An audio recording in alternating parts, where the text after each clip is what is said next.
My 3 children sat me down in my living room, faces serious as they delivered their rehearsed speech. David cleared his throat while Amanda and Stephanie nodded supportively. "Mom, we found a nice nursing home for you. You'll be better there, with people your age." I noticed their eyes wandering to my antique clock, the crystal vase Jack gave me on our 20th anniversary. I packed my suitcase without shedding a tear, but inside my heart was shattering. The woman who raised these 3 alone after their father died 20 years ago wasn't finished writing her story yet. The Golden Meadows retirement community looked pleasant enough from the outside. Manicured lawns, cheerful flowers in planters, and a welcoming sign promising dignity in your golden years. But as David escorted me through those automatic glass doors, the institutional smell hit me immediately. Disinfectant barely masking the underlying scent of illness and age. Despite the watercolor landscapes on the walls and fake plants in corners, it felt cold and sterile. "Mrs. Carlton, welcome to Golden Meadows." A brisk woman in a navy pantsuit greeted me. "I'm Patricia Winters, resident coordinator. We'll get you settled right away." My room was half the size of my smallest bedroom at home. A single bed with a thin mattress, a small dresser, 1 armchair, and a tiny bathroom. The window overlooked the parking lot. "It's cozy," Amanda said with forced cheerfulness, placing my suitcase on the bed. "The activities calendar is on the wall," Stephanie pointed out. "Look, they have bingo on Tuesdays." I sat on the edge of the bed, running my fingers over the stiff, institutional bedspread. "When did you start looking at places?" I asked quietly. An uncomfortable silence filled the room before David answered. "A few months ago, after you forgot to turn off the stove that one time. One time, after 67 years of cooking without incident, one forgotten burner had apparently warranted removing me from my home of 40 years. I remembered that day clearly. I'd received the call that my sister Mary's cancer had returned. My mind had been elsewhere, certainly, but it wasn't a pattern. "Well, leave you to get settled, Mom," Stephanie said, checking her watch. "We need to get back to help the movers with your things." "My things?" "What things?" I asked. "Just organizing," David said quickly. "Your house is too big to leave vacant. We're just sorting what you'll need here and what can be stored." After quick, awkward hugs, they left. I sat alone in that sterile room, memories washing over me. Jack dying of a heart attack at 52. Me working as both a receptionist and evening waitress to keep the house and put 3 children through college. The pride when David graduated law school, when Amanda became a teacher, when Stephanie earned her MBA. The irony was bitter enough to taste. The next days passed in a blur. Structured breakfast at 7:30. Medications with applesauce at 8. Physical therapy at 9 for those who needed it. Television in the common room. Lunch at noon sharp. More medications. Scheduled activities that most residents stared through with vacant eyes. I met Nancy during afternoon tea on my 3rd day. She sat beside me with a grimace that might have been meant as a smile. "Freshly abandoned?" she asked bluntly. "Excuse me?" "Your family. They drop you off with promises to visit every weekend. Then it's every month. Then birthdays and Christmas, maybe." She stirred her tea vigorously. "Been here 4 years. My son lives 20 minutes away, but is always too busy. Just warning you." Before I could respond, a tall, distinguished gentleman with silver hair and wire-rimmed glasses joined our table. "Nancy, please don't terrify our newcomer with your pessimism," he said. Then to me, Walter Jenkins, former professor of literature at Georgetown. "Ignore Nancy. Some families do abandon their elderly, but others remain devoted." "Regina Carlton," I introduced myself. "And it remains to be seen which category my children fall into." Over the next few weeks, I established a routine. I observed everything while saying little. I noted which staff members treated residents with genuine care versus those who saw us as tasks to complete. Joanne, a nurse in her 40s with auburn hair and gentle hands, fell into the first category. She called residents by name, remembered details about their families, and moved with unhurried efficiency. "Mrs. Carlton, you're adjusting well," she commented one morning while checking my blood pressure. "Some people take months to settle in." "I'm adapting," I replied. "Not the same thing as accepting." She smiled. Smart distinction. David visited 3 weeks after my arrival, bringing some family photos and my favorite Afghan. He seemed relieved to find me dressed and composed. "How are you settling in, Mom?" Fine. Could you bring my financial files next time? My bank statements, investment information? Why do you need those? He asked, a flash of something crossing his face. Because they're mine, I replied simply. And I still manage my own affairs. He promised to bring them, though reluctantly. When he left, I pulled out the small notebook I'd begun keeping, jotting down this conversation and my son's strangely defensive reaction. When the documents arrived a week later, I waited until nightfall. Golden Meadows had a strict lights-out policy at 10, but I had brought a small booklight that clipped to pages. Under its discreet glow, I examined months of bank statements, frowning as patterns emerged. Regular withdrawals had begun appearing 10 months ago. Small at first, amounts that might not raise alarms. 500 here, 800 there. But increasing in frequency and amount as time went on. The most recent statements showed transfers of $3,000 and $5,000 to an account I didn't recognize, all with my supposed authorization. My shock gave way to a cold clarity. I had trusted my children with everything, including financial power of attorney meant for emergency use.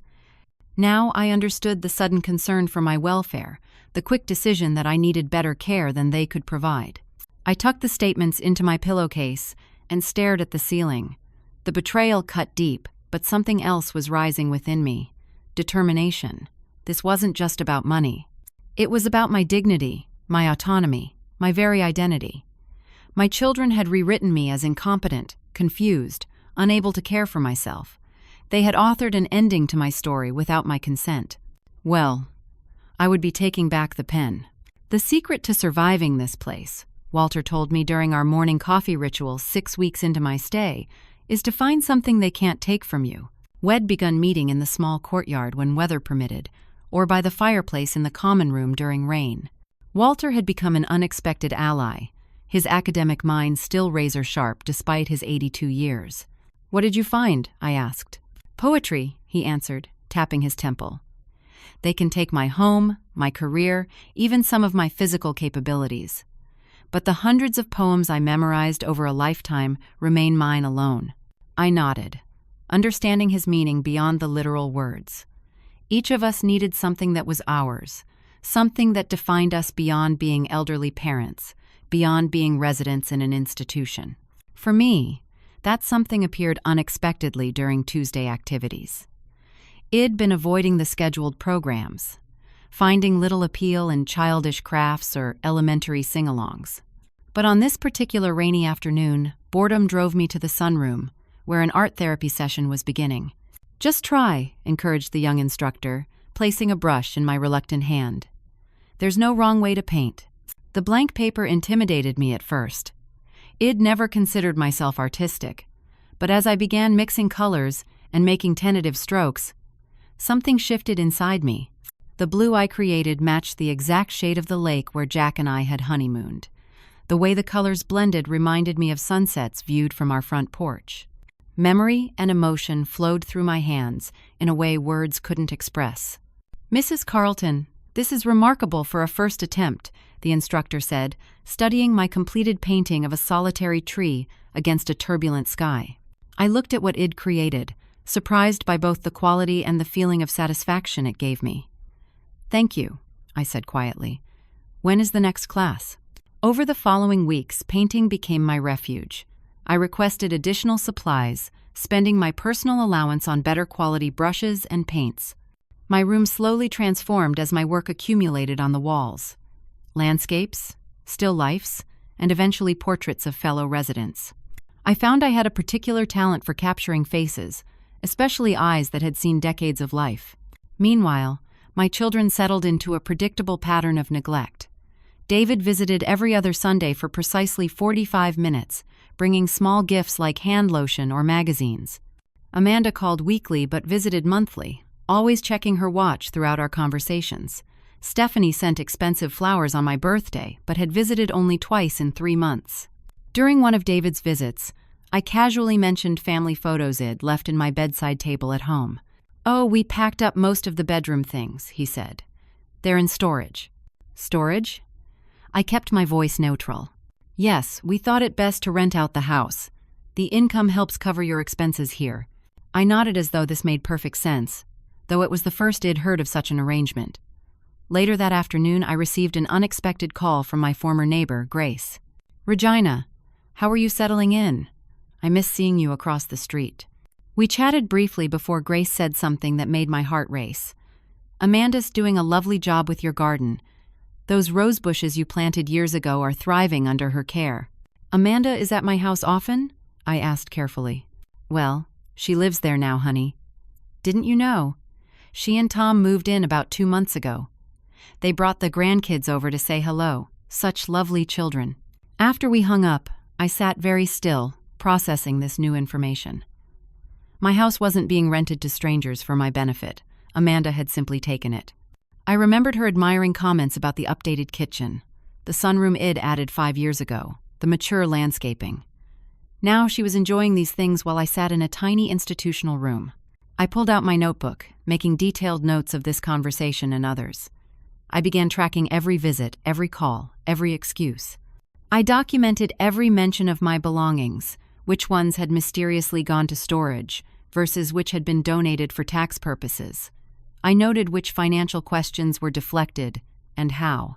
But privately, I was developing another type of documentation as well. My painting improved rapidly, with portraits becoming my specialty. Walter was my first serious subject, his dignified face and intelligent eyes capturing the essence of who he was rather than merely his aged exterior. "You have a rare gift, Regina," he said, studying his completed portrait. "You see people as they truly are." Other residents began requesting sittings. Joanne arranged for my work to be displayed in the main hallway. People responded to the humanity in the portraits, the way they captured the spirit behind the wrinkles and gray hair. Through these sessions, I formed meaningful connections with fellow residents. Maria, a former business owner with shrewd eyes and a quick mind. Harold, who had built houses with his hands for 40 years. Elizabeth, who had taught elementary school for 3 decades. Each had stories, wisdom, and untapped potential that their families rarely bothered to see.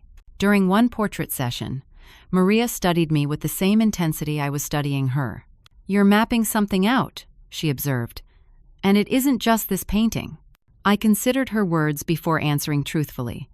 My children believe they can discard me and help themselves to the life I built. They're incorrect. She nodded approvingly. "Good. Too many just fade away, accepting whatever happens to them. What do you need?" That question marked a turning point in my quiet rebellion. What did I need? Information, resources, allies, a plan. While my children assumed I was placidly accepting my circumstances, I was methodically building the foundation for my independence. The first major shock came when I received another call from Grace. She had gone to my house to drop off mail that had been mistakenly delivered to her address. "Regina," she said hesitantly, "I don't want to cause trouble, but there was an estate sale sign at your house last weekend. People were walking out with furniture and china. I asked Amanda about it, and she said you had authorized her to sell things you no longer needed. My mother's silver, my grandmother's china cabinet, the antique desk where I'd written letters, paid bills, helped children with homework. The realization struck like a physical blow. They weren't just taking my money and home. They were erasing the physical evidence of my existence, the tangible history of our family. That night, I wept for the first time since my arrival at Golden Meadows. Not the quiet tears of self-pity, but deep, wrenching sobs of grief and rage. I mourned not just the loss of possessions, but the betrayal by those I had sacrificed everything for. In the morning, I washed my face, applied my makeup carefully, and walked to breakfast with my spine straight. The grieving was necessary, but it was over now. Rage would accomplish nothing. Cold, strategic determination would be my companion moving forward. "You look different today," Walter observed over coffee. "I am different," I replied. "They have severely underestimated who they're dealing with." The financial literacy workshop was advertised on a small notice board near the dining hall. Understanding Your Resources, a 6-week course for seniors. It was taught by Terry Blackwell, a retired banker with a gift for explaining complex concepts in accessible terms. I attended every session, taking careful notes and asking pointed questions, powers of attorney, and how they could be revoked. Rights of seniors regarding financial decisions. Warning signs of elder financial abuse. Strategies for protecting assets.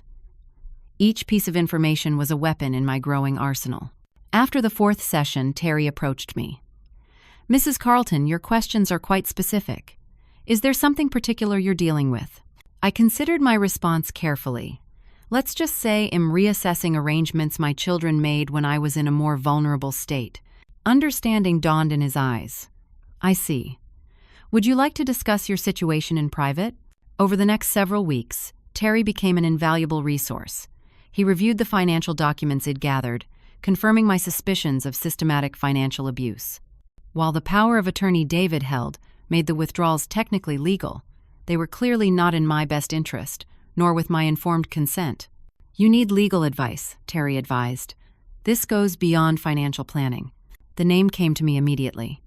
Margaret Simmons. We'd served on the library board together for years before she retired from her law practice. We hadn't spoken since my children orchestrated my move, partly from my own shame at the situation. Using my limited phone privileges, I placed the call during a time I knew my children would be at work. "Regina Carlton." Margaret's voice registered surprise.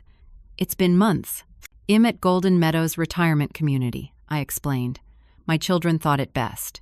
Without consulting me, I would have challenged that decision vigorously. I smiled at her characteristic directness. "Margaret, I need your help, but discreetly. Could you visit as a friend, or perhaps as my cousin? I'll be there tomorrow. Cousins it is." True to her word, Margaret arrived the next afternoon. At 74, she remained formidable, her silver hair cut in a precise bob, her posture military straight.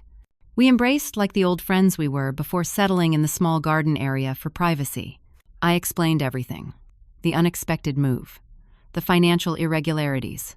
Amanda taking my house. The sale of my belongings. The progressive isolation as visits became rarer. Margaret listened without interruption, her expression growing increasingly thunderous. "This is textbook elder abuse, Regina. Financial exploitation, isolation, psychological manipulation. Can we prove it?" "With proper documentation, absolutely. You need an independent medical assessment first, establishing your competence. Then we revoke the power of attorney, file for financial recovery, and potentially pursue elder abuse charges." For the first time in months, genuine hope flickered inside me. My children assume I'm deteriorating here, but the opposite is happening. Indeed, my physical health had improved significantly. The daily painting had steadily increased my fine motor control. I'd joined the gentle yoga class offered on Thursdays, finding that my flexibility improved weekly. I walked the perimeter of the property daily, adding distance each week. The nurse had reduced my blood pressure medication as my readings stabilized at healthier levels. The mental stimulation of planning my liberation, combined with the intellectual conversations with Walter and Margaret, kept my mind razor sharp. I completed the daily crossword puzzle with increasing speed, debated current events with fellow residents, and devoured books from the small library. Staff began noticing these changes. Joanne commented on my improved posture and energy levels. The physical therapist noted my increased strength. Even Mr. Peterson, the facility director who typically noticed residents only when they created problems, stopped me in the hallway. "Mrs. Carlton, several staff members have mentioned your positive adjustment," he said. "Would you consider joining our Resident Advisory Council? We need members who are articulate and observant." I accepted, recognizing this position would give me additional leverage and information about facility operations. My careful documentation and strategic planning continued, but I was unprepared for what I overheard one afternoon. I'd stepped into an alcove near the nurse's station to tie my shoelace when Stephanie arrived for one of her rare visits. She was speaking with Dr. Morris, the facility physician who examined residents monthly. "Has there been any change in her cognitive assessment?" Stephanie was asking. "Mrs. Carlton remains alert and oriented," Dr. Morris replied. "Her cognitive scores are actually improving, which is unusual but not unheard of when seniors receive proper stimulation and care. But she does get confused sometimes, right? About finances or decisions?" The leading nature of the question made me freeze in place. "I've observed no confusion," Dr. Morris stated firmly. "In fact, she's one of our sharpest residents. Well, at home she was constantly confused. Forgetting appointments, misplacing things, making poor financial choices. That's why we had to place her here. My blood ran cold at these blatant lies. I had forgotten no appointments. My poor financial choices likely referred to my refusal to invest in David's friend's questionable business venture. If you're concerned about her capacity for decision-making, you should request a formal evaluation, Dr. Morris suggested. Yes, that would be helpful. For her protection, of course. Of course, Dr. Morris echoed, though I detected skepticism in his tone. I slipped away before being noticed, my mind racing. The pieces clicked into terrible place. Stephanie wasn't just concerned about my current finances. The trust Jack had established contained provisions that the children would receive their inheritance when I either passed away or was declared mentally incompetent. My daughter was actively seeking to have me declared incompetent. That evening, I called Margaret with this disturbing development. She was characteristically direct in her response. We move immediately on the independent assessment. I know several geriatric specialists who conduct competency evaluations. Then we document this conversation as attempted fraud. Within 2 weeks, I had been thoroughly evaluated by Dr. Eleanor Winters, a respected geriatrician from outside the Golden Meadows system. Her conclusion was unequivocal. I was not only competent but demonstrated above-average cognitive function for any age group. Mrs. Carlton, Dr. Winters told me, whatever brought you to this facility, it certainly wasn't cognitive impairment. I tucked this documentation away with my growing file of evidence. The balance of power was shifting, though my children remained unaware. I continued my docile, pleasant demeanor during their increasingly rare visits, offering no hint of my accumulating knowledge or developing plans. The medical manipulation attempt had shocked me to my core, but it also crystallized my resolve.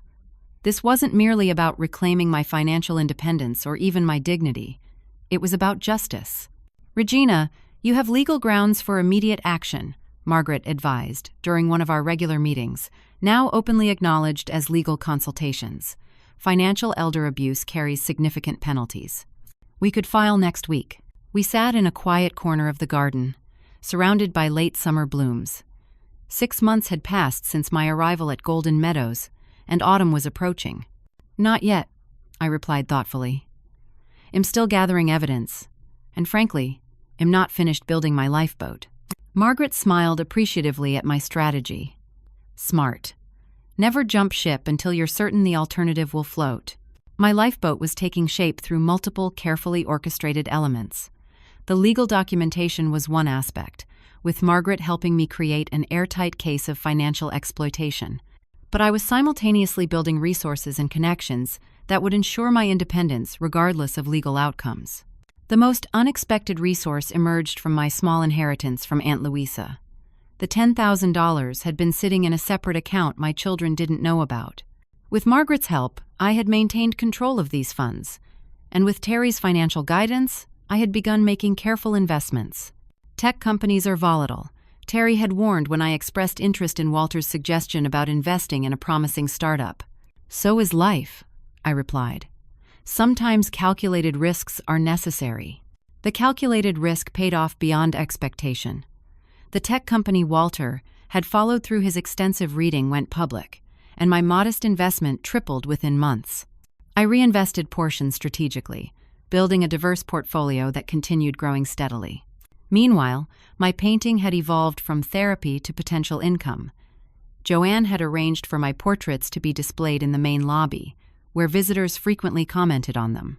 When the daughter of a resident asked if she could commission a portrait of her mother, I named a modest price, more to establish value than from desire for profit. Word spread. Soon I had a waiting list of commissions, both from family members wanting portraits of their elderly relatives and from staff who appreciated my ability to capture the dignity and humanity of their loved ones. The facility gift shop began selling note cards featuring my artwork, with a percentage of sales returning to me. I established a new private bank account with Margaret's help, one my children had no access to or knowledge of. As my financial resources grew, I maintained my humble appearance and careful spending habits. Only my closest confidants knew of my growing financial independence. In parallel with these practical preparations, I cultivated relationships that would form my support network moving forward.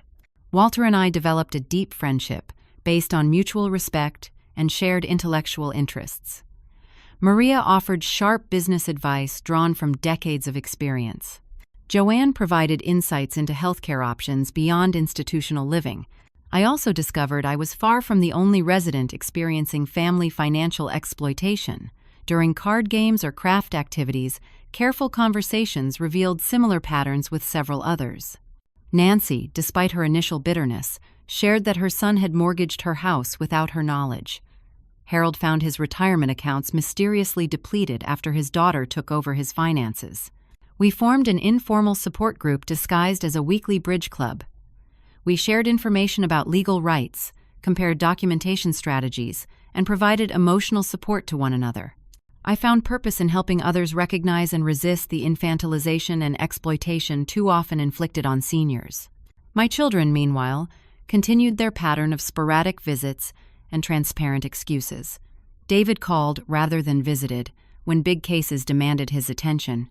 Amanda cited her children's activities as reasons for canceled visits.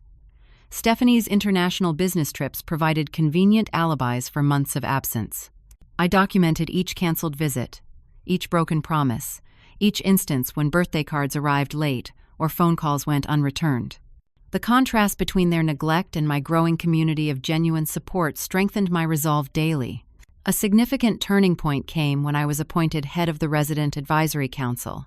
In this role, I brought residents' concerns directly to administration, advocated for quality of life improvements, and helped shape facility policies. Mr. Ever residents' concerns. Peterson began consulting me about potential changes, recognizing that my input led to higher resident satisfaction and fewer complaints. Mrs. Carlton, you've become indispensable around here, he commented, after I helped mediate a conflict between residents and kitchen staff that resulted in improved meal options. You have a gift for diplomacy and problem-solving. I raised 3 strong-willed children and managed a household on a tight budget for decades, I replied. That requires both skills in abundance. My improved standing at Golden Meadows brought unexpected benefits. I negotiated for expanded art program funding, convincing administration that creative activities improved residents' mental health and the facility's reputation simultaneously. The resulting program became a highlight in their marketing materials, featuring my artwork prominently. While I was steadily building my new life, my children were experiencing challenges of their own. Through occasional unguarded comments during their rare visits, I pieced together their situations. David had invested heavily in a friend's business venture that was failing. Amanda was struggling with her teenage children while trying to maintain her teaching career. Stephanie's corporate position was demanding increasingly international travel. The most revealing glimpse came unexpectedly when Amanda called one evening, her voice tight with stress. "Mom, I just needed to hear a friendly voice," she sighed. "David is being impossible about the house." "What about the house, dear?" I asked innocently. "He thinks since he's managing your finances, he should get a portion of the rental income. But Tom and I are the ones maintaining the property and dealing with everything. It's not fair." I made appropriate sympathetic noises while mentally adding this conversation to my evidence file. Amanda had just admitted they were generating rental income from my property while claiming to me that they lived there themselves. "And Stephanie is no help," Amanda continued.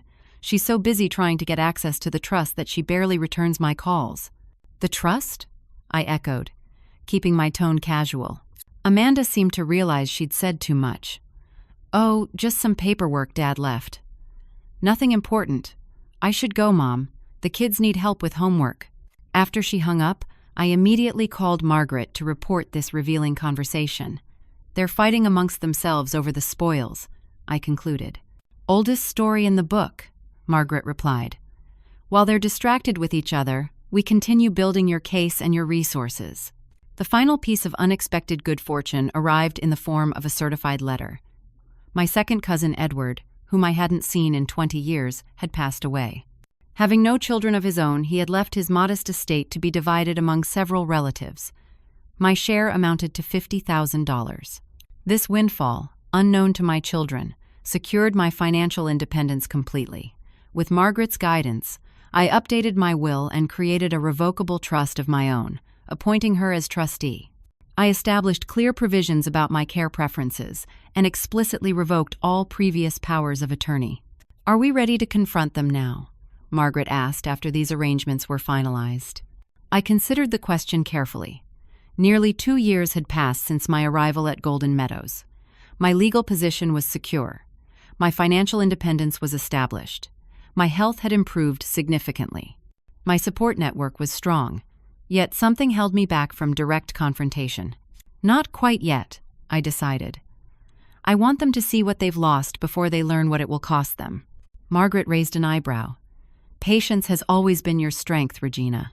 "When you've been underestimated your entire life," I replied, "you learn the power of the long game." 2.5 years after my children delivered me to Golden Meadows, the woman who emerged from that experience bore little resemblance to the one who had entered. The physical transformation was perhaps the most obvious. Regular exercise, better nutrition, and purposeful activity had restored vigor I hadn't felt in years. My posture had straightened from the daily yoga practice. My hands, once slightly trembling from medication side effects, were now steady and strong from painting. Even my face had changed, lines of worry replaced by expressions of confidence and purpose. I'd let my hair, once carefully colored brown, grow out to its natural silver, which I wore in a stylish bob rather than the permed curls my daughters had always encouraged. "You look 10 years younger than when you arrived," Joanne commented one morning as she stopped by my room, now primarily for friendly visits rather than medical checks. "I feel 20 years younger," I replied truthfully. The constant stress of maintaining a home too large for one person, worrying about children who I now realized had been planning my displacement, had aged me prematurely. The irony wasn't lost on me that in putting me away, my children had inadvertently given me the opportunity to reinvent myself. My physical renewal was matched by intellectual and creative growth. My artwork had evolved from simple therapeutic expression to sophisticated portraiture that captured essential humanity. Local galleries had begun displaying my work, with several pieces selling to collectors who appreciated my unique perspective on aging and dignity. The income from my art supplemented my carefully managed investments and retirement funds, creating a financial cushion my children knew nothing about. Meanwhile, my role within Golden Meadows had transformed from passive resident to community leader. The art program I'd helped establish now included residents from 3 different retirement communities, with weekly exhibitions and classes taught by local artists.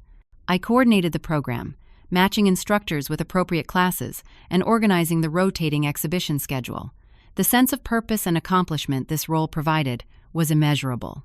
"You've created something extraordinary here," Walter told me during one exhibition opening. "Look at Frances over there. 6 months ago she barely spoke. Now she's explaining her watercolor technique to the administrator's wife." I nodded, watching Frances gesture animatedly.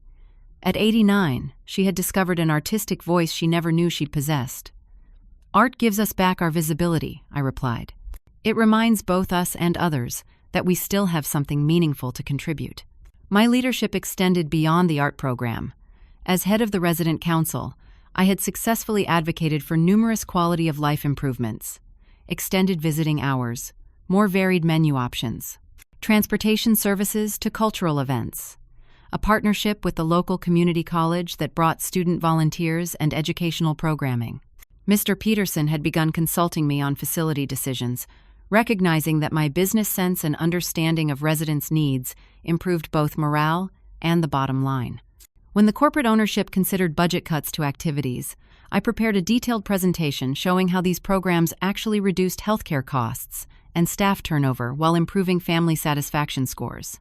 "Mrs. Carlton, have you considered consulting for our other facilities?" Mr. Peterson asked after the corporate team accepted my recommendations. "Your approach to resident engagement is something we'd like to implement system-wide." The offer was flattering and came with a modest stipend. I accepted, seeing it as another opportunity to improve conditions for seniors while building my professional credentials for whatever came next in my journey. Meanwhile, my relationships had blossomed into a genuine chosen family. Walter and I shared morning coffee and intellectual debates. Maria joined me for weekly strategy sessions she jokingly called board meetings. Joanne and her husband included me in occasional family dinners at their home. These connections provided the emotional sustenance my biological family had withdrawn. The contrast between these authentic relationships and my children's increasingly perfunctory attention became more pronounced with time. Their visits had dwindled to predictable holiday appearances and occasional guilty drop-ins.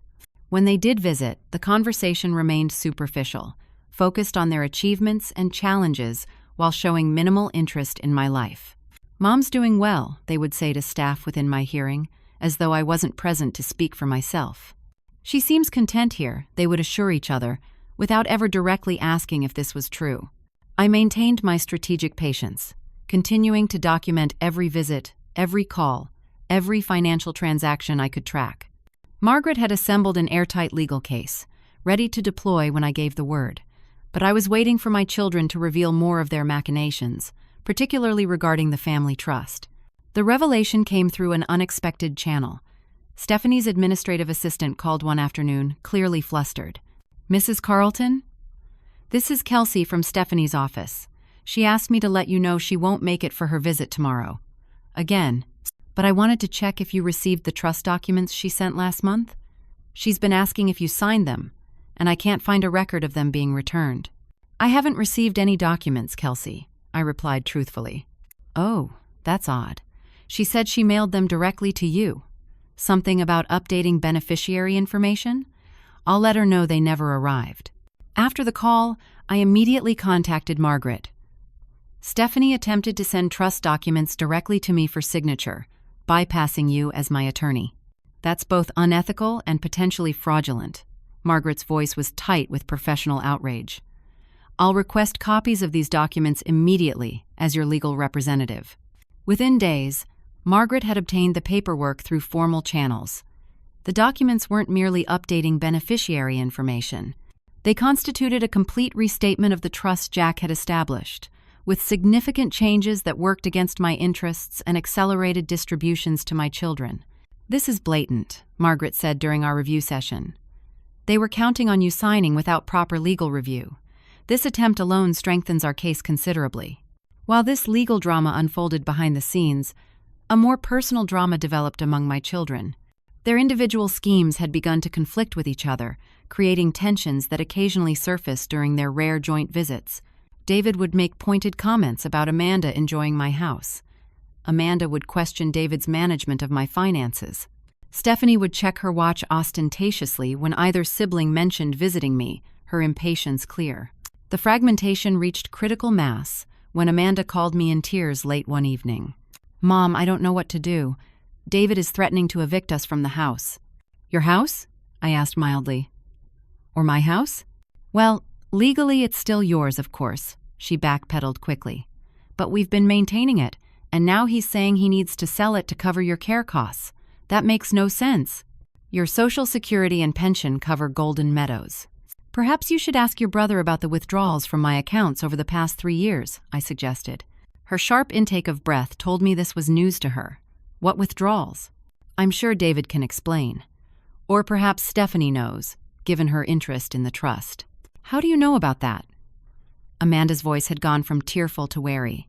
"I may be in a retirement home, Amanda, but my mind and my resources aren't as limited as you three have assumed." I kept my tone gentle, despite the satisfaction I felt at her discomfort.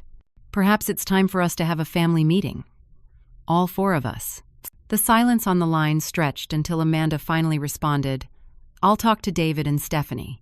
After she hung up, I sat in my comfortable chair, watching the sunset through my window. The view had been improved by my request to the groundskeeping staff to plant flowering shrubs outside resident windows. Small changes that made institutional living more humane. Another of my successful advocacy projects. My painting on the easel captured that sunset in vibrant oranges and purples. Beside it stood a small table with a letter I'd received that morning. An offer on a charming cottage in a senior living community just 15 minutes from Golden Meadows. A place with independence, but support services available if needed. A home of my own again, with space for my art studio and garden. I had already made a deposit, using funds from my separate accounts. The closing was scheduled for the following month. The timing seemed providential, aligning perfectly with my children's escalating conflicts and my completed preparations for independence. That evening, I wrote in my journal, reflecting on the extraordinary journey of the past 3 years. I had arrived at Golden Meadows, broken-hearted and betrayed. I would leave stronger, wiser, and surrounded by genuine connections. The woman my children had discarded as obsolete had reinvented herself completely. Tomorrow I would call Margaret and tell her it was time to move forward with our legal strategy. But tonight, I simply sat with the profound contentment of knowing I had reclaimed my story and written a chapter my children never imagined possible. The call came on a Tuesday afternoon, 3 weeks before my planned move to the cottage. Stephanie's voice had an unusual edge of tension. "Mom, we'd like to come visit this weekend. All of us. There are some family matters we need to discuss." "How thoughtful," I replied pleasantly. Saturday afternoon would be lovely. The weather should be nice enough to sit in the garden. After nearly 3 years of minimal contact, this sudden collective concern for family matters would have been suspicious even without my knowledge of their conflicts. I immediately called Margaret to alert her to the impending meeting. "Do you want me there?" she asked. "Not initially," I decided. "Let them show their cards first. You can be available if needed." The next call was to Joanne, whose friendship had become one of my most valued connections. "My children are coming Saturday, all 3 together." "The summit meeting at last," she remarked. "Should I be concerned?" "Not at all. But if you happen to be working that day, perhaps you could check on our art therapy gathering around 2? I'm hosting a small group in the sunroom before my family arrives." Joanne understood my strategic thinking immediately. "I'll make sure I'm scheduled. It would be good for them to see what you've created here." Saturday arrived with perfect early summer weather. I dressed carefully in a linen dress I'd purchased during a shopping excursion with Maria, accessorized with a handcrafted silver necklace from the local artists' cooperative that now sold my paintings. My appearance was intentional, professional, artistic, vibrant, not the fading grandmother my children expected. At 1:30, I welcomed 6 residents to the sunroom for our weekly art discussion group. Walter brought poetry he'd written, inspired by recent paintings. Elizabeth shared watercolors from her garden series. Harold displayed his remarkable wood carvings. The atmosphere was intellectual, creative, and full of mutual respect. The group was in full animated discussion when Joanne appeared at precisely 2 o'clock, as planned. "Regina, your leadership of this program has transformed the creative culture here," she said warmly, loud enough for anyone in the vicinity to hear.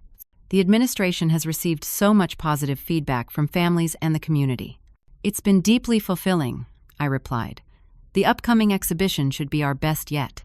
I noticed movement at the sunroom entrance. My 3 children stood there, watching with evident confusion. They had clearly expected to find me in my room, perhaps napping or watching television. Instead, they found me at the center of an engaged group of seniors, discussing artistic techniques with the vocabulary and insight of professionals. "Oh, my family is here," I announced to the group. "We'll continue next Saturday." As my fellow artists gathered their materials, each greeted my children warmly on their way out. Walter paused to say, "Regina, don't forget we need your approval on the gallery invitation design by Monday, further establishing my position of authority and respect." David, Amanda, and Stephanie remained standing awkwardly until the room cleared. I gestured to the comfortable seating area. "This is a surprise," David finally said. "You seem very involved here." "I've found meaningful ways to contribute," I replied simply. "How have you 3 been? It's rare to have you all visit together." They exchanged uncomfortable glances before Stephanie took the lead. "Mom, we need to discuss some financial matters. Your care costs have increased, and there are decisions to be made about the house." "I see." I kept my expression neutral. "What specifically about the house?" Amanda jumped in. "We think it's time to sell. The maintenance is becoming too much, and the proceeds could secure your care for years to come." "And what about your current living arrangement there?" I asked mildly. Another uncomfortable glance between siblings. David cleared his throat. "Amanda and Tom have been maintaining the property, but they can find another place. Your financial security is more important." "How thoughtful," I said. "And what about the items from the house? The furniture, china, silver, and artwork that have been sold over the past 3 years?" The silence that followed was profound. Finally, Stephanie attempted damage control. "Some things were sold to cover initial expenses. Everything else is in storage." "Every piece of furniture? Every photo album? My grandmother's quilts? Dad's books? Our family Christmas decorations? I kept my tone curious rather than accusatory. David shifted uncomfortably. Mom, there were necessary decisions made for your benefit. Some items weren't practical to keep. I understand, I nodded. And the withdrawals from my accounts? Were those also for my benefit? The shock on their faces confirmed that while they had individually helped themselves to my resources, they hadn't coordinated their exploitation. David flushed red. Amanda looked confused. Stephanie's expression hardened. What withdrawals are you referring to? Stephanie asked. Perhaps the $3,000 David transferred to his personal account last month? Or the $5,000 to cover Amanda's roof repair in February? Or the consistent depletion of my investment account that's now 30% smaller than when I arrived here? The accusations hung in the air, impossible to dismiss. David attempted to recover first. Mom, you don't understand financial management. There were legitimate expenses. Like your investment in Tricor systems that failed within 6 months? I interrupted. Or perhaps Stephanie's attempts to access the family trust by having me declared incompetent? Stephanie's face went white. Who told you that? I did, came a voice from the doorway. Margaret stood there, elegant and formidable in her tailored suit. As Regina's attorney, I've been documenting the systematic financial exploitation perpetrated by the three of you. Mom doesn't need an attorney, David protested, lawyer instincts kicking in. I have power of attorney and... Had, Margaret corrected, approaching with her briefcase. Regina revoked it 18 months ago after establishing a clear pattern of misuse.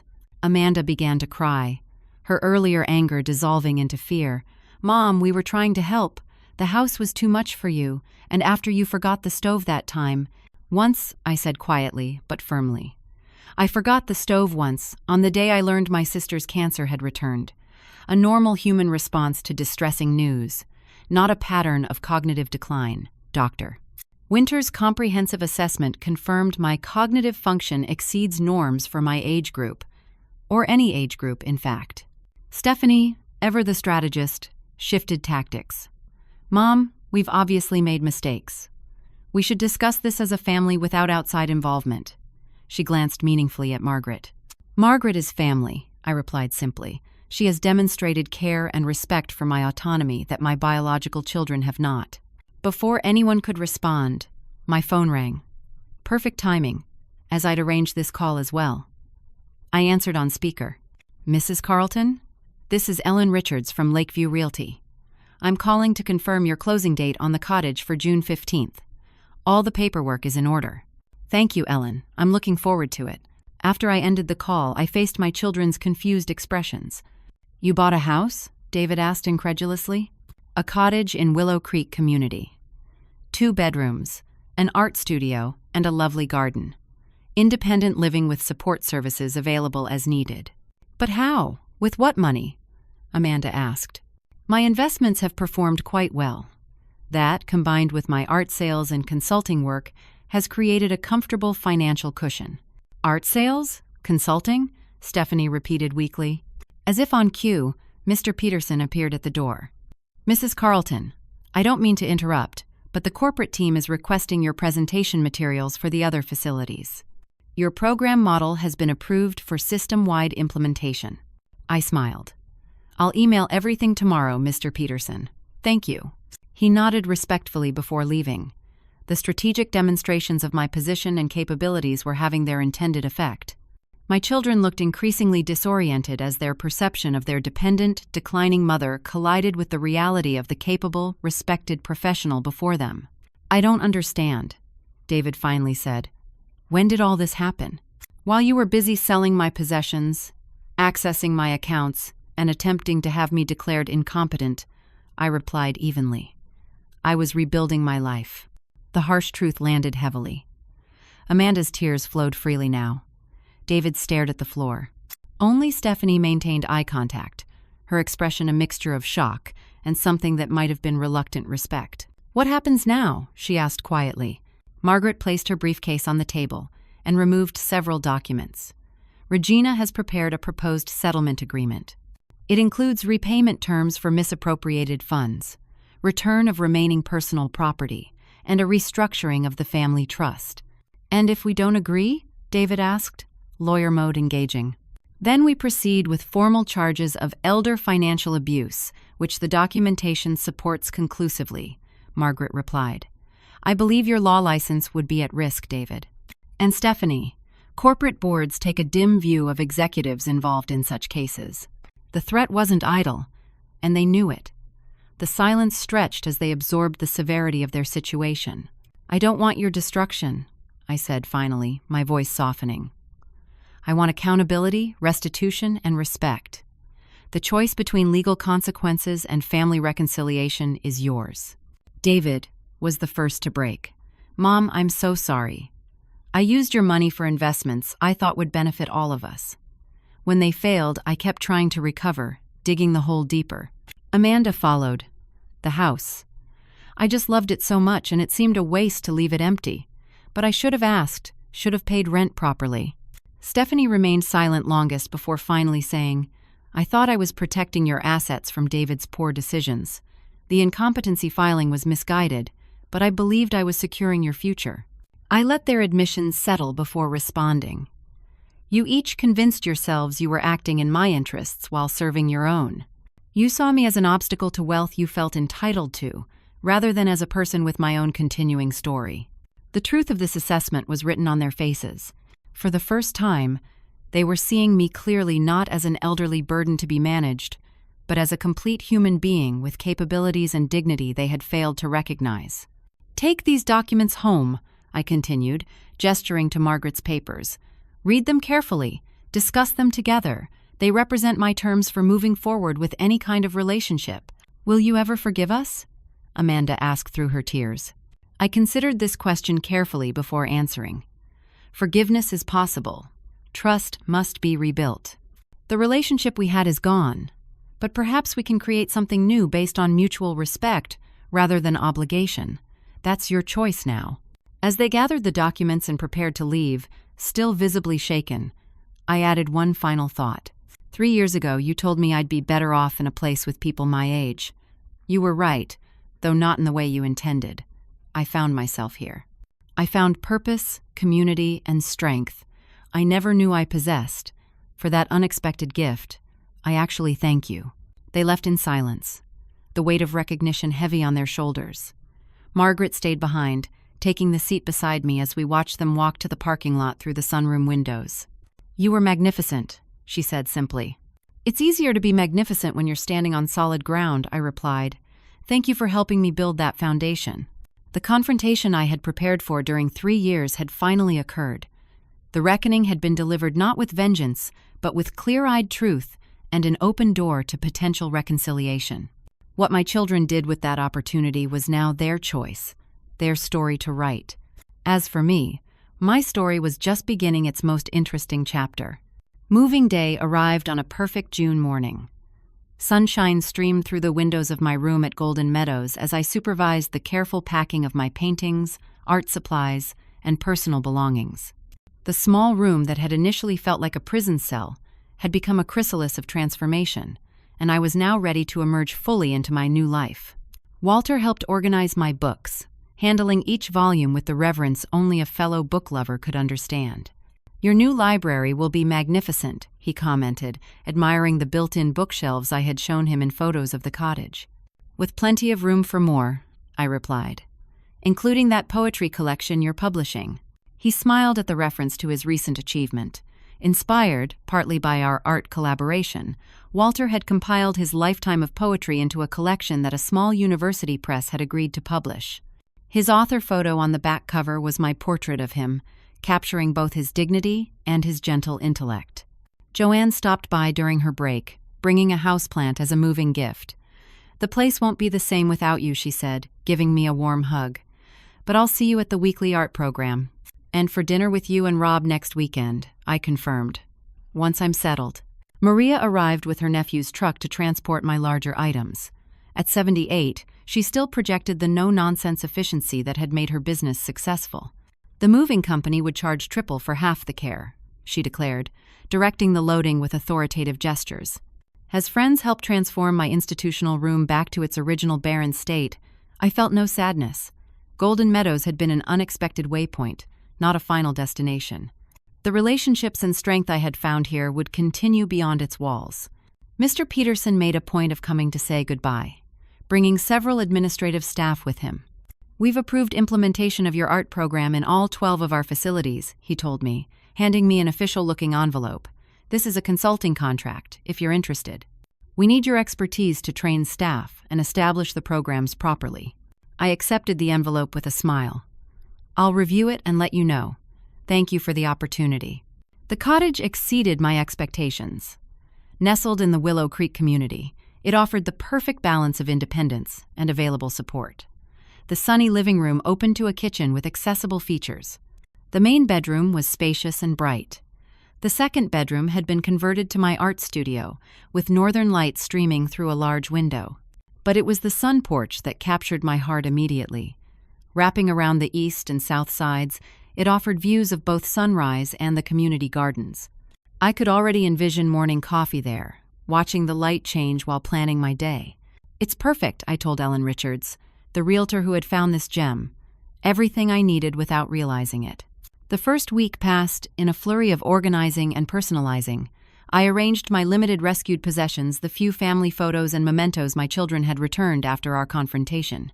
More importantly, I established my art studio, setting up my easel to capture the garden view and organizing supplies with the efficiency of a serious artist. Walter, Maria, and several other friends from Golden Meadows helped with various tasks. We laughed as we assembled furniture, hung artwork, and planned the small garden plot I'd been assigned. The housewarming party that weekend felt like a celebration of not just a new home but a new beginning. Margaret brought champagne and a framed copy of the settlement agreement my children had signed 2 weeks after our confrontation. The document represented not just financial restitution but an acknowledgement of wrongs committed and commitments to rebuild relationships. "To justice and new beginnings," Margaret toasted, raising her glass. "And to unexpected journeys," I added, looking around at the dear faces of my chosen family. The financial terms of the settlement had been substantial. David had agreed to repay the misappropriated funds with interest over 5 years. Amanda and Tom were purchasing my former home at fair market value, with the proceeds going directly to me rather than to my care expenses. Stephanie had withdrawn all attempts to access the family trust and had agreed to regular, transparent accounting of all trust activities. But the non-financial aspects of the agreement were equally important. Regular, respectful communication. No decisions made about my life without my direct involvement. Recognition of my autonomy and competence. These represented the true healing potential of our fractured family. In the months that followed, my life settled into a rhythm that balanced independence with connection. 3 mornings a week, I continued the art program at Golden Meadows, now officially as a paid instructor rather than a resident. The program had expanded to include community members, creating an intergenerational exchange that benefited everyone involved. My consulting work with Mr. Peterson's company provided both income and purpose as I helped establish similar programs at other facilities. The corporate executives who had initially seen art therapy as a marketing feature came to understand its profound impact on resident well-being and family satisfaction. My own artwork continued to evolve. A gallery in the nearby town had given me a solo exhibition titled Invisible to Essential: Faces of Aging. The portraits of Golden Meadows residents, capturing their dignity and humanity, had received critical acclaim and several had sold to collectors. "You've created a new perspective on aging," the gallery owner told me during the opening reception. "These aren't depictions of decline. They're celebrations of accumulated wisdom and ongoing purpose." That perspective informed my volunteer work as well. I had begun leading workshops on elder financial literacy at the local senior center, helping others protect themselves from exploitation. The painful experience with my own children had become a source of wisdom I could share with others. Throughout this period of growth and establishment, my children worked to honor both the letter and spirit of our agreement. The process was neither simple nor linear. Old patterns emerged and required addressing. Trust rebuilt slowly, one respectful interaction at a time. David was the first to demonstrate genuine change. He arrived one afternoon with boxes of family photos and albums he had kept in storage. "I've been organizing these," he explained somewhat awkwardly. "I thought you might want them here." As we sorted through decades of family memories together, something shifted between us. Without the pressure of managing my affairs or accessing my resources, David began to relate to me simply as his mother, a person with her own history and perspective. "I never really knew about your life before us kids," he admitted, studying a photo of me in my 20s, standing proudly beside my first car. "You were always just, Mom." "That's the tragedy of how we see our parents," I replied. "We rarely recognize they had complete lives and identities before and beyond their role as caretaker." Amanda's transformation came through shared creativity. Her background in teaching gave us common ground when she began helping with the intergenerational art classes. Working alongside me, she witnessed the respect I had earned and the impact of my program. "You're actually changing how people see aging," she observed after one particularly successful session. Including me. Stephanie struggled longest with our new dynamic. Her career had been built on control and strategic planning, making it difficult to accept that her carefully constructed narrative about my decline had been fundamentally flawed. Our breakthrough came unexpectedly during a business crisis she faced. "I need your advice," she admitted during an unscheduled visit. "The board is considering a merger I believe would damage the company culture. I don't know how to effectively oppose it." The genuine request for my perspective, rather than the patronizing updates she had offered in the past, marked a significant evolution. As we discussed corporate politics and strategic communication, she began to see me as a peer with valuable experience rather than an obligation to be managed. By Thanksgiving, 6 months after moving into the cottage, I felt ready to host a family gathering that included both my biological children and my chosen family. The preparation involved both practical and emotional considerations. Margaret helped me draft careful invitations that established expectations for respectful interaction. "Are you sure about this?" she asked. "You're not obligated to include them in your new life." "I'm creating the family dynamic I want," I replied thoughtfully. "One based on mutual respect rather than obligation. They can choose to participate in those terms or not." The day arrived with nervous anticipation on all sides. My children arrived first, bearing thoughtful gifts rather than the generic flowers or chocolates of past years. Walter, Maria, Joanne, and her husband came next, followed by several other friends who had become essential parts of my life. Initial awkwardness gave way to genuine conversation as the group found unexpected common ground. David and Walter discovered a shared interest in constitutional law. Amanda connected with Joanne over education topics. Even Stephanie found herself engaged in a spirited business discussion with Maria. I moved among these interactions, watching the tentative formation of new connections while preparing the meal in my accessible, well-designed kitchen. The cottage felt alive with conversation and laughter, exactly as I had imagined when choosing it. As we gathered around the expanded table on my sun porch, I took a moment to absorb the scene. The afternoon light streamed across faces, both familiar and beloved. The table held dishes prepared with care by many hands. The conversation had evolved from polite to genuinely engaged. "Before we begin," I said, raising my glass, "I want to thank each of you for being here. Some of you have been part of my journey for decades, others for just these past few years. But each of you has contributed to the life I now lead, sometimes in ways you never intended." I met each of my children's eyes directly, seeing recognition and hint of shame there, but also genuine affection. Life rarely follows the paths we expect. 3 years ago, I thought my story was ending when I packed that single suitcase. Instead, I was beginning the most meaningful chapter yet. Walter raised his glass in response. "To Regina, who taught us all that aging can be an expansion rather than a diminishment. To chosen family and second chances," Joanne added. As we shared the meal and conversation flowed, I observed my children witnessing the rich life it created. They saw me not as someone to be managed, but as the center of a community, valued for my contributions and insights. The realization visibly transformed how they related to me throughout the afternoon. Later, as guests began departing, Stephanie lingered to help with cleanup. As we worked side by side in the kitchen, she spoke with uncharacteristic vulnerability. "I keep thinking about what might have happened," she said quietly, "if you hadn't been so strong, if you had just accepted what we did." "Many do," I replied. "They surrender to others' definitions of their worth and capabilities. They accept the narrative that aging equals decline and dependence. I'm sorry we tried to write that ending for you." The beauty of life is that while others may try to author our stories, the pen ultimately remains in our own hands.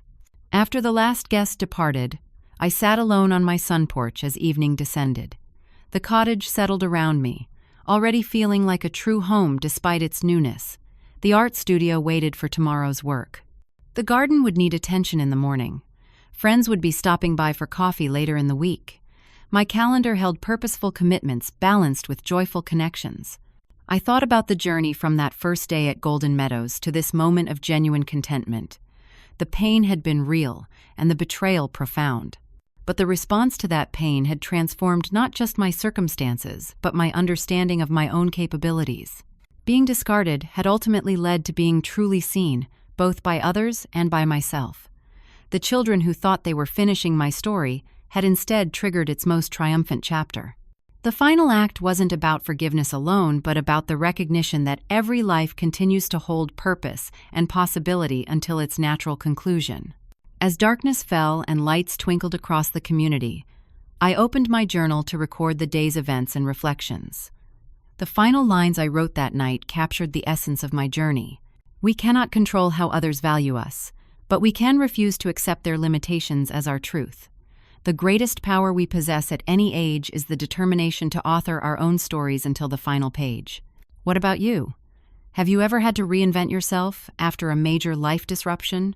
Or perhaps you've witnessed an older relative being underestimated by family? I'd love to hear your stories and thoughts in the comments below. If this journey resonated with you, please like, subscribe, and share to help others find strength in difficult transitions. Thank you for joining me in this story, and I wish you the courage to keep writing your own, no matter what chapter you find yourself in.